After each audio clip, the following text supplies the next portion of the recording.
自己咧都去到中年嘅時間啦，咁都開始感受到咧身體嘅機能開始有啲退化啦，同以前咧真係有啲嘅距離嚇。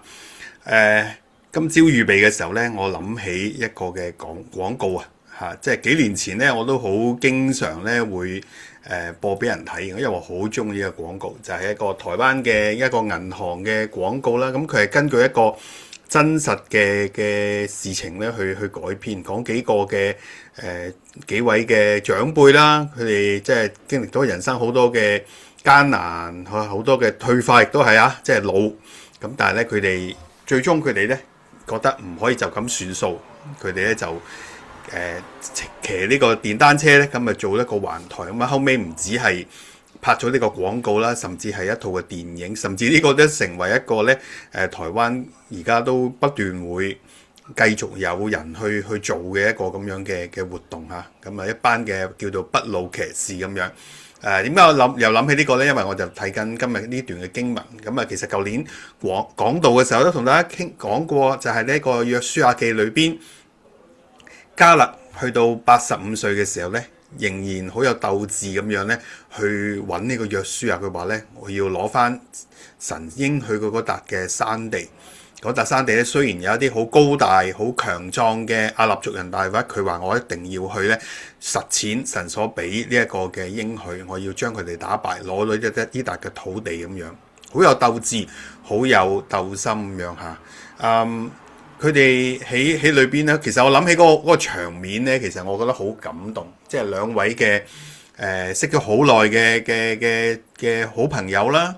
咁。去到大家都差唔多年老嘅時候，仍然都有呢份嘅鬥心，仍然都記得起咧當年佢哋咧有呢份嘅夢想嚇。咁我覺得係一個好珍貴，亦都係一件好感動嘅一件事情。神俾我哋每一個人都有目標，每一個人咧都有我哋需要做嘅。咁我哋係咪真係願意去把握，同埋好願意去攞到呢樣嘢咧？咁樣。85歲可能咧，即係大家都覺得，即係去到人生嘅晚年，都已經唔會有咩特別，即係你好想去追求嘅嘢嚇。咁但係咧，即係喺裏頭，我就諗起另一個85歲嘅人。今朝揾資料嘅時候，諗翻呢個人，稻田宏啊，一位嘅日本嘅老人家佢仍然在生嘅。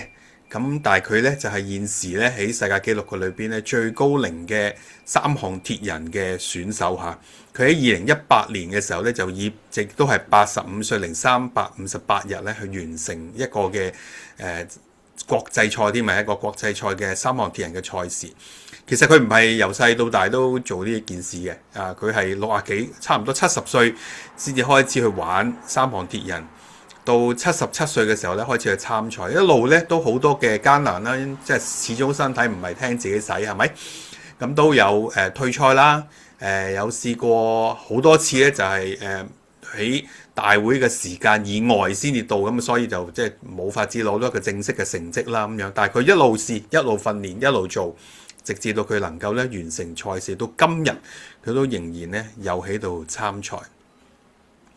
好感動嘅一個故事，即係原來當我哋去到一個嘅年紀，我哋可能好多時候咧都會諗想當年咁樣嚇，想當年其實我覺得好好嘅一件事就係幫我哋咧去回顧同埋去整理去我哋曾經嘅一啲所有嘅經歷點樣係影響緊我哋。但係可能喺我哋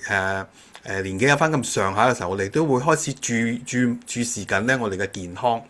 或者咧即係睇緊自己而家現在嗰個狀況。其實亦都係睇到我哋自己嗰個嘅限制，睇到我哋自己咧即係現實嗰個狀況係點樣。但係咧，我唔好忘記我哋其實即係去到咩年紀都好咧，我哋都仍然有明天有將來。呢個就在乎我哋究竟喺神嘅裏邊有冇一份嘅鬥志，有冇一份嘅目標係好想去成就。係神俾咗我哋嘅，係應許咗我哋嘅，而我哋係需要繼續嘅努力，繼續嘅擺上去完成、去實踐、去得着嘅呢。願神都幫助我哋一齊咁樣去經歷，亦都一齊去發現行上呢一個嘅路程。